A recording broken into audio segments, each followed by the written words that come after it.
Hello tout le monde!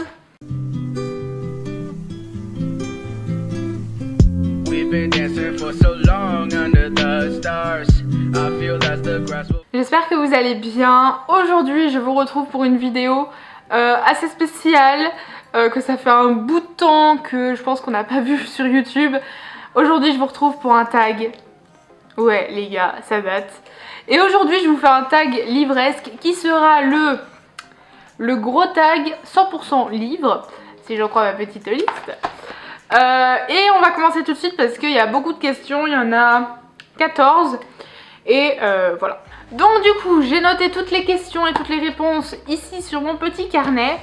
Et du coup on va commencer tout de suite. Alors première question, le dernier livre que j'ai lu. Alors à l'heure où je vous tourne la vidéo, le dernier livre que j'ai lu c'est Les meilleurs dossiers Warren de Marie d'Ange. Voilà. Donc c'est un livre biographique, documentaire sur le couple Warren. Donc c'est un couple mythique quand on aime entre guillemets le paranormal, on connaît ce couple là. Enfin les films d'horreur, Annabelle, Conjuring et tout sont inspirés de faits réels, d'affaires en fait que les Warren du coup ont géré. Enfin voilà. Et du coup l'auteur a recueilli plusieurs de leurs affaires plus ou moins connues dans un roman, donc ce roman là, et je l'ai lu et voilà. Deuxième question, le livre qui me... Hein? Ah oh, j'arrive même plus à me relire. Le livre qui me fait le plus envie en ce moment. J'ai écrit lu au lieu de le. Alors, j'en ai parlé sur Insta, j'en ai parlé dans une autre vidéo, mais je sais pas si elle sortira avant ou après celle-ci. Mais ces temps-ci, j'ai terriblement envie de relire After. Voilà, pour me remonter le moral, je sais pas, enfin, oui, pour me remonter le moral. Parce que voilà, After, c'est quand même un roman que j'adore. J'ai été plongée dans cet univers pendant plusieurs mois et c'est vrai que j'adore. Et c'est des romans qui me font passer par toutes les émotions possibles. Et c'est vrai que du coup, j'aime en fait lire ces romans-là pour me vider l'esprit et tout ça. Et ces temps-ci, avec le Covid et tout ça, j'ai besoin de m'évader. Et c'est vrai que de penser à autre chose. Et ces temps-ci, dans ma tête, c'est un petit peu la zizanie. Qui a utilisé cette expression depuis, je me répète. Et je me tâte à recommencer, voilà, parce que je sais que si je recommence le tome 1, je vais tous les lire en fait, et j'ai d'autres livres à lire. Donc en fait voilà, c'est un petit peu le champ de bataille dans ma tête. C'est voilà, c'est la question, le gros point d'interrogation, est-ce que je recommence ou pas. Donc voilà, donc ces temps-ci c'est vraiment After que j'ai envie de relire le plus. Et voilà. Un livre qui t'a fait pleurer. After. J'ai le droit de le dire. Enfin, After. Non, sinon un autre qui m'a aussi fait pleurer la première fois que je l'ai lu, donc j'étais enfant, hein, c'était en CM2, quand j'étais en CM2. Donc quand j'avais, en gros, je dirais 11, j'avais 10-11 ans, je dirais, la première fois que je l'ai lu ce roman. Là, actuellement, j'en ai 17. C'est Les 1000 oiseaux d'Hiroshima. 1000 oiseaux d'Hiroshima, je crois que c'est ça. Le titre avait été refait parce qu'avant c'était Les 1000 oiseaux de Sadako, il me semble. C'est une histoire vraie, très bouleversante et triste. Et ce roman, la première fois que je l'avais lu, sur le coup j'avais pas pleuré, mais c'est en fait à la fin quand ça vous dit que c'est inspiré de faits réels, enfin que c'est une histoire vraie et tout ça. À ce moment là j'ai pleuré beaucoup. J'ai énormément pleuré. Et voilà, enfin ce roman m'a beaucoup chamboulée la première fois que je l'ai lu quand j'étais plus jeune. Et je l'avais relu par la suite, je l'avais racheté parce que c'est un livre que j'avais emprunté à l'école. Donc voilà, et c'est vrai que Quelques années plus tard, je l'avais racheté pour le lire parce que je me souvenais à quel point il m'avait chamboulé et qu'il était beau. Et je l'avais relu et j'avais tout autant été chamboulée, j'avais pas pleuré, mais il m'avait quand même pas mal chamboulé. Et voilà, donc je dirais celui-là. Quatrième question, un livre qui t'a fait rire. After. Ah mon dieu les gars. Je vous l'ai dit, After m'a fait passer par toutes les émotions possibles. Il y a des moments où j'étais en fou rire, il y a des moments où j'avais envie de pleurer, et il m'a fait pleurer, et voilà. Mais sinon, pour citer un autre roman, je dirais Chère Mamie de Virginie Grimaldi. Grimaldi. Oui, Virginie Grimaldi. Que j'ai lu l'été 2019, il me semble, quand j'étais en vacances. Et je me souviens que je l'avais beaucoup aimé, que j'avais beaucoup, pas forcément ri, mais il m'avait fait sourire. Voilà, c'est un roman qui vous fait quand même vous évader et qui vous donne quand même le sourire.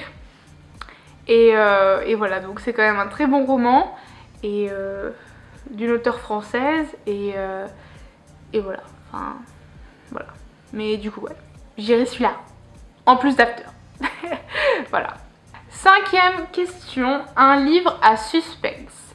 Et là j'en ai choisi un qui n'est pas du tout un thriller, qui n'est pas du tout un policier ou voilà, mais j'ai pris un roman qui a du suspense, qui est un petit peu un côté, perso je trouve qu'il a un côté très mystique ce roman. Je sais pas si c'est moi ou voilà, mais je dirais Brise et Is de Tiffen Sjöwell. Alors c'est le suspense n'est pas le genre premier de ce roman, je dirais. Mais pourtant, il y a quand même beaucoup de suspense dans ce roman. Vraiment, c'est un roman où tu as énormément de questions au fur et à mesure du temps. Et les réponses arrivent tard. Tu dois faire beaucoup de chemin dans le roman pour avoir quelques réponses. C'est un roman en plusieurs tomes, la saga n'est pas encore finie, je sais pas du tout, je sais plus. Pour l'instant, il y a 3 tomes et j'ai les 3 en ma possession. Et franchement, sachant que je suis en train de les lire, je peux vous dire que c'est quand même de très très bons romans, une très bonne lecture. Ce sont des romans français, hein, d'une auteure française, si je ne me trompe pas. Enfin, francophone déjà. Et vraiment, c'est vraiment des romans énormes, trop bien. Faut savoir que le premier tome, pour vraiment se mettre dedans, c'est un peu long parce que c'est une écriture qui est très détaillée, qui est pas forcément fluide, mais une fois que vous êtes vraiment dedans, mais vraiment dedans, je peux vous dire que ça va tout seul et vous enchaînez les pages parce que vraiment, une fois que vous êtes dedans, ça va tout seul parce que vous êtes pris dans l'histoire, vous êtes pris dans l'intrigue et franchement, voilà. Je pense que tous ceux qui l'ont lu, qui ont lu au moins le premier tome, vont vous le dire. Ce livre, il y a du suspense, même si c'est pas forcément le genre premier, il y a du suspense et ça en manque pas. Donc voilà. Ensuite, sixième question, et là c'est tout ça, enfin sixième question, voilà, une biographie. Et là les gars, j'ai cherché et j'en ai pas trouvé. Je pourrais citer les meilleurs dossiers Warren de Marie d'Ange que j'ai cité dans la première question, mais c'est pas vraiment une biographie à proprement parler en soi. Donc voilà. Sinon, j'en ai pas d'autres en fait de biographie. Non, j'en ai pas d'autres. J'ai cherché et j'en ai pas. Sachant que c'est pas le genre que je préfère le plus. Voilà, j'en ai pas. Et voilà. Septième question, c'est un beau livre. Et là, donc là du coup je les ai pris hein, pour vous les montrer. Mais je dirais mes livres de contes. Donc voilà, donc c'est des contes des contes. Donc là j'ai par exemple les contes de Perrault, donc l'intégrale. Et là j'ai Mes belles histoires du soir, donc pareil c'est des contes aussi. Il y a des contes de Grimm, Perrault et Andersen. Et voilà, donc je dirais principalement ces deux-là. Après des beaux livres, j'en ai d'autres. J'ai pas que ceux-là, mais je vais pas tous vous les montrer parce que j'en ai beaucoup quand même. Voilà, oui j'aime lire, mais j'aime aussi collectionner les livres et les beaux livres. Donc voilà, je dirais voilà, mes livres de contes déjà parce que c'est quelque chose qui me tient à cœur. J'aime beaucoup les contes et voilà, donc je dirais, voilà, pour ce question-là, des beaux livres, je dirais mes livres de contes, parce que, bah, voilà quoi. Ensuite, un livre qui fait peur. Alors là, les gars, vous le savez, j'adore les films d'horreur. Les livres d'horreur, pour le coup, j'en ai pas lu énormément. Donc je vais vous citer, je pense, un classique, enfin un auteur plutôt, qui est quand même... pilier des romans, enfin ouais, je pense que c'est le roi de l'horreur hein, en termes de bouquins de notre époque. Je dirais Joyland de Stephen King. C'est le premier Stephen King que j'ai lu et je l'ai adoré, ce roman là. Il est vraiment vraiment top. Voilà, enfin Joyland quoi. Étonnamment, je dirais que c'est celui qui a fait le moins parler et c'est très dommage parce qu'il est excellent. Vraiment, il est aussi bien que Shining, que ça, que Carrie, etc., etc. Je ne veux pas tous les citer parce qu'il en a fait beaucoup trop, mais Joyland, il est assez récent, enfin il a déjà quelques années, mais il est quand même récent, il me semble, celui-là. Et puis là, ensuite, tout simplement, une histoire un petit peu de fantôme qu'il y a dans un parc d'attractions.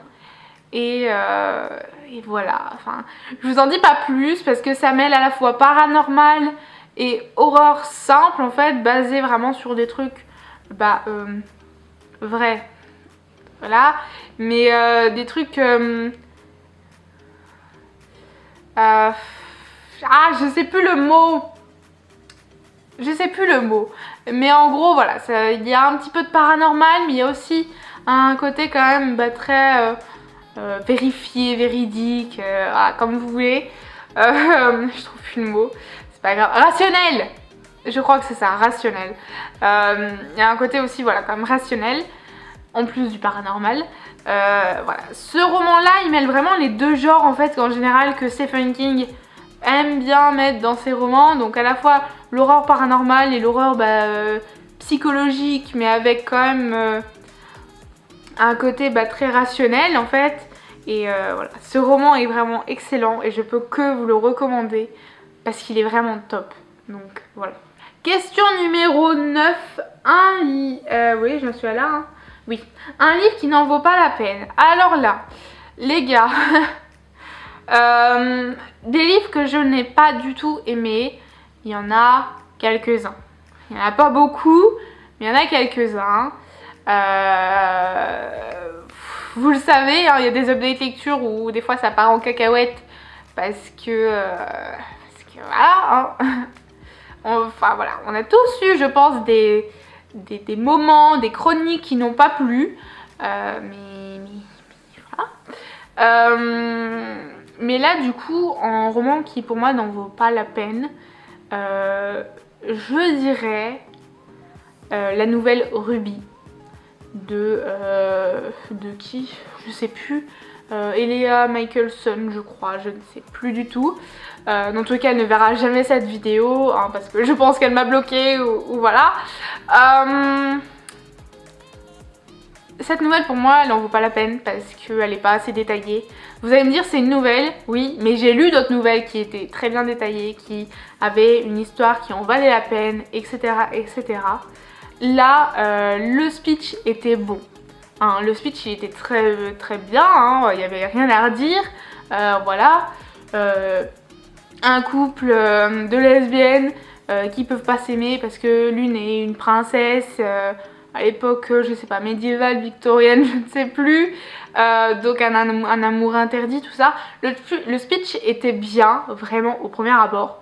Mais une fois que vous lisez la nouvelle, il n'y avait pas grand intérêt en fait. Et pour moi, il n'y avait pas vraiment de but en fait à cette nouvelle. Il n'y avait rien qui aboutissait à quelque chose de vraiment concret. Et donc pour moi, cette nouvelle n'en vaut tout simplement pas la peine. Après, c'est un avis personnel et il faut savoir accepter l'avis des gens. Voilà, il n'y a que comme ça qu'on avance, hein, j'ai envie de vous dire.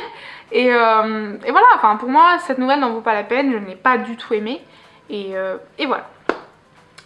Ensuite, un livre pour un jour férié. Alors là, j'ai cherché, je me suis dit, ok, un jour férié, c'est un jour. Logique. Donc il faut un livre qui soit quand même court et rapide à lire et fluide. Et j'ai choisi Encore une danse de Catherine Pancol. C'est un roman qui est tout doux, enfin tout doux, hein, qui est français. Et franchement, voilà, je peux que vous le recommander. Il est plus ou moins court, voilà, mais il est vraiment excellent. Il est très très bien. Il est aussi très beau, très poétique. Et franchement, voilà, il est top. Après, je pense que voilà, dès que c'est un roman quand même de Catherine Pancol, je pense que c'est une valeur sûre, hein, voilà, comme certains auteurs français, hein, voilà, il y a des valeurs sûres. Catherine Pancol pour moi en fait partie et voilà, donc Encore une danse, il est quand même très très beau et je peux que vous recommander d'aller lire, d'aller découvrir ce roman là parce qu'il est top. Voilà. Question 11, une BD. Alors là, des BD en soi j'en ai pas beaucoup, enfin ouais j'en ai pas beaucoup en fait, même si j'aime bien quand même, c'est des trucs que j'ai pas parce que je trouve que c'est cher pour ce que c'est, parce que ça se lit méga vite, donc voilà. Après c'est un avis personnel mais je sais que je suis pas la seule à avoir cet avis là, mais sinon j'ai d'autres types de BD, mais je vais vous montrer, donc voilà. Donc des BD, j'en ai une seule. Une BD, j'en ai vraiment une seule. J'ai que celle-ci, donc qui est Comptine d'Halloween. Donc là, c'est un tome 2 et c'est Farce macabre aux éditions Delcourt. Donc de Khaled Denis Hubert. Je sais pas du tout si c'est ça. Ah oui, donc le scénario de Khaled, les dessins de Denis et les couleurs de Hubert. Alors je ne les connais pas. Mais voilà, donc celui-là. Sinon, en autre type de BD, même si c'est pas des BD, mais des comics, j'en ai. Là, je vous ai pris par exemple Flash, donc le volume 1. Donc là, pour le coup, c'est vraiment un comics. Des comics, j'en ai d'autres. J'ai Batman, j'ai aussi Black Panther.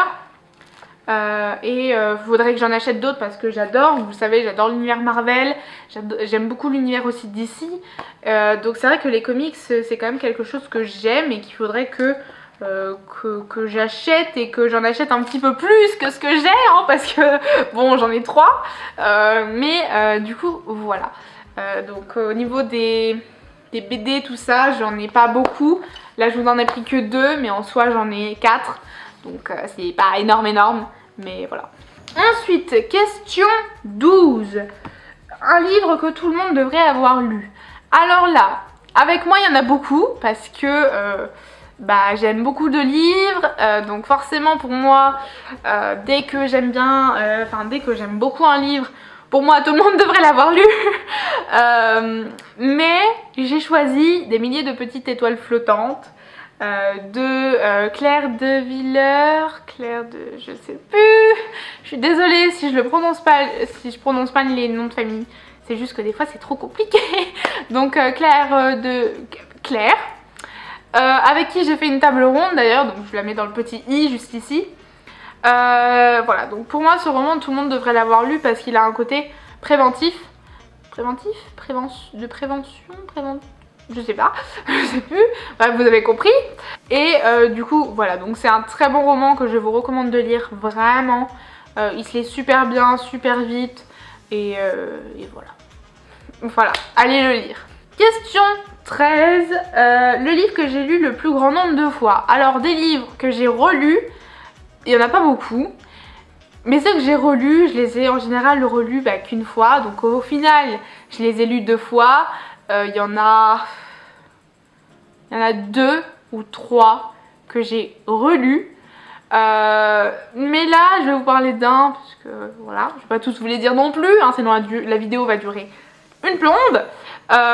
Mais du coup je vous dirais Did I Mention I Love You de Estelle Mascam, je sais plus, aux éditions PKJ, donc Pocket Jeunesse. Donc le premier tome du coup de la trilogie d'Amélie. Celui-là je l'ai relu du coup 2 fois. Donc je l'ai lu 2 fois, voilà. Et voilà, il est trop bien, hein, voilà, une fille qui tombe amoureuse de son bad boy de beau-frère, j'ai envie de vous dire, demi-frère, pas beau-frère, demi-frère. Et voilà quoi. Enfin, voilà. Il est quand même très bien ce roman. Vraiment, il est top et je l'aime beaucoup. Faut savoir que je l'ai relu, pourquoi pas, tout simplement parce que j'ai pas la suite. J'ai pas la suite, il faudrait que je l'achète, hein, très clairement. Il faudrait que je l'achète parce que j'ai envie de lire la suite en plus. Mais c'est vrai que j'ai toujours pas passé le cap.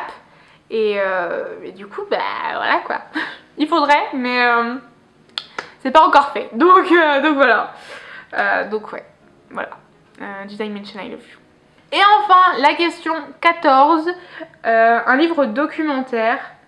Alors là, je sais pas si on peut le considérer comme tel, mais on va dire que c'est le cas.